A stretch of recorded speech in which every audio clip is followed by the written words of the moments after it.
एक समय की बात है, बृहस्पति जी ब्रह्मा जी से कहते हैं कि ब्रह्मन, आप अत्यंत बुद्धिमान, सर्वशास्त्र और चारों वेदों को जानने वालों में सबसे श्रेष्ठ हैं। हे प्रभु, कृपया कर मेरा कथन भी सुनिए।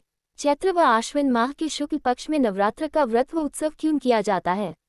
इस व्रत का क्या फल मिलता है? पहले इस व्रत को किसने किया था? बृहस्पति जी का कथन सुनकर ब्रह्मा जी बोले, बृहस्पति, तुमने बहुत ही अच्छा प्रश्न किया है।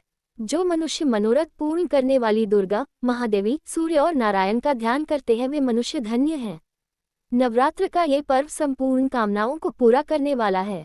ब्रह्मा जी आगे कहते हैं कि बृहस्पति, जिसने सबसे पहले इस नवरात्र महाव्रत को किया है उसका पवित्र इतिहास मैं तुम्हें सुनाता हूँ, तुम इसे ध्यानपूर्वक सुनो। ब्रह्मा जी कहते हैं, एक नगर था जिसका नाम पीठक था। उसमें अनाथ नाम का ब्राह्मण निवास करता था। वह भगवती दुर्गा का अनन्य भक्त था। संपूर्ण सद्गुणों से युक्त एक कन्या ने उसके यहाँ जन्म लिया। मानो ब्रह्मा की सबसे पहली रचना हो वह, उसका नाम सुमति रखा गया। सुमति अपनी सहेलियों के साथ बड़ी होने लगी जैसे शुक्ल पक्ष में चंद्रमा की कलाएं बढ़ रही हों। सुमति के पिता नियम से प्रतिदिन दुर्गा की पूजा तथा हवन किया करते थे और उस समय सुमति भी वहां उपस्थित रहती थी। एक दिन सुमति अपनी सहेलियों के साथ खेल में मग्न हो गई और भगवती के पूजन में शामिल नहीं हुई। उसके पिता को सुमति पर बहुत क्रोध आया और क्रोध में आकर कहने लगे कि ये दुष्ट पुत्री, आज तुम भगवती के पूजन में शामिल नहीं हुई हो, इसलिए मैं तुम्हारा विवाह किसी कुष्ठी व दरिद्र मनुष्य से कर दूंगा। पिता की बातों से पुत्री को कष्ट पहुंचा और कहने लगी कि हे पिता, मैं आपकी पुत्री हूं और आपके अधीन हूं, इसलिए आप मेरा विवाह जिस किसी से कराना चाहे करा सकते हैं, क्योंकि होना तो वही है जो मेरे भाग्य में लिखा है।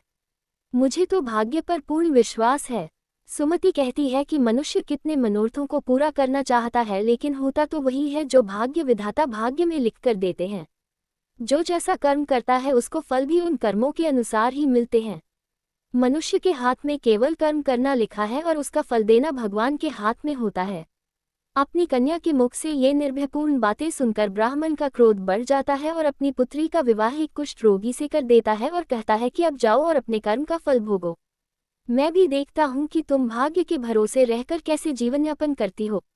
पिता के वचनों को सुन सुमति मनन करने लगी कि मेरा दुर्भाग्य है कि मुझे पति मिला, और अपने दुखों पर विचार करती हुई सुमति वन की ओर चल पड़ी। उस भयानक वन में कुशा पर रात बिताए। गरीब सुमति की हालत देखकर देवी भगवती उसके पूर्व के पुण्यों को देखती हुई उसके सामने प्रकट होती है और कहती है, हे दीन ब्राह्मणी, मैं तुम पर प्रसन्न हूँ।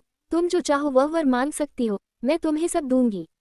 भगवती दुर्गा के वचन सुनकर सुमति कहने लगी, आप कौन हैं जो मुझ पर प्रसन्न हैं? अपनी दीन दृष्टि से आप मुझे कृतार्थ करें। ब्राह्मणी की बात सुनकर देवी कहने लगी कि मैं आदि शक्ति हूँ, मैं ही ब्रह्मा, विद्या और सरस्वती हूँ। प्रसन्न होने पर मैं प्राणियों का दुख दूर कर उन्हें सुख प्रदान करती हूँ। मैं तुझसे तेरे पूर्व पुण्यों के कारण प्रसन्न हूँ। देवी कहती है कि तुम पूर्व जन्म में निषाद की पत्नी थी और अत्यधिक पतिव्रता थी। एक दिन तेरे पति निषाद ने चोरी की और इस चोरी में निषाद के साथ सिपाहियों ने तुम्हें भी पकड़ लिया। तुम दोनों को जेल में बंद कर दिया और भोजन भी नहीं दिया। उन दिनों तुमने ना कुछ खाया और ना ही कुछ पिया। इस प्रकार 9 दिन तक नवरात्र का व्रत हो गया। भगवती बोली कि हे देवी, उन 9 दिनों के व्रत के प्रभाव से मैं प्रसन्न हूँ और तुम्हें मनोवांछित वस्तु दे रही हूँ। तुम जो चाहे मांग सकती हो। भगवती की बात सुनकर ब्राह्मणी बोली, आपको मैं शत शत प्रणाम करती हूँ। आप मेरे पति पर कृपा करें और उनके कोढ़ को दूर करें।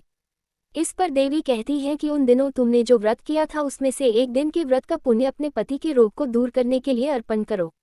मेरे प्रभाव से तेरा पति सोने के शरीर वाला हो जाएगा। ब्रह्मा जी बोले। इस प्रकार देवी का वचन सुन वह ब्राह्मणी बहुत खुश हुई और पति को निरोगी देखने की इच्छा से ठीक है बोली। उसके पति का शरीर भगवती देवी की कृपा से ठीक होकर सोने की कांति सा हो गया, मानो उसकी कांति के समक्ष चंद्रमा की कांति भी फीकी पड़ गई हो। पति की मनोहर देह को देखकर ब्राह्मणी देवी को अति पराक्रम वाली समझकर स्तुति करने लगी कि हे दुर्गे, आप दुखों को दूर करने वाली, तीनों लोकों के कष्ट हरने वाली, दुखों का निवारण करने वाली, रोगी को निरोगी करने वाली, प्रसन्न होने पर मनवांछित फल देने वाली और दुष्ट मनुष्यों का नाश करने वाली हो। तुम ही सारे जगत की माता व पिता हो।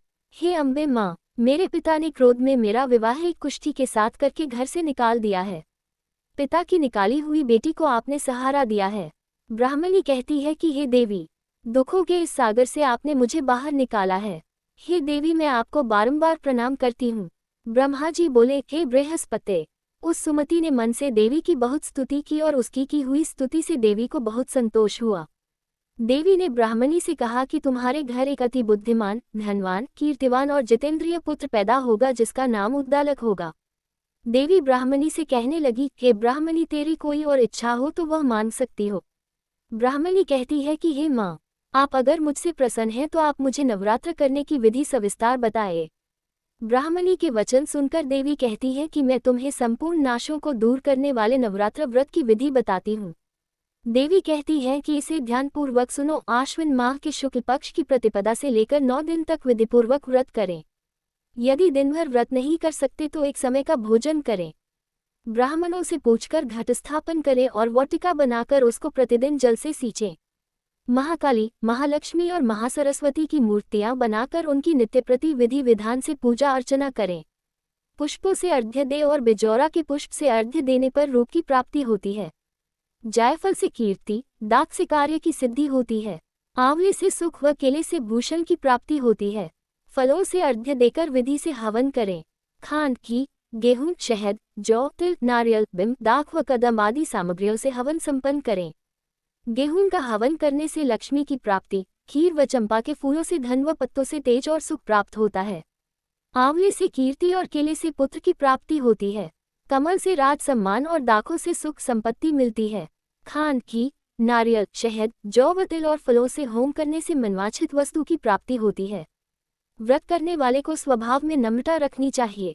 अंत में आचार्य को प्रणाम कर यथाशक्ति उसे दक्षिणा देकर विदा करना चाहिए। इस महाव्रत को बताई विधि के अनुसार जो भी करता है उसके सारे मनोरथ पूरे होते हैं। ब्रह्मा जी कहते हैं, हे बृहस्पति। इस प्रकार ब्राह्मणी को इस व्रत की विधि व फल बताकर देवी अंतर्ध्यान हो गई। जो मनुष्य इस व्रत को करता है वह इस लोक में सुख पाकर अंत में मोक्ष प्राप्त करते हैं।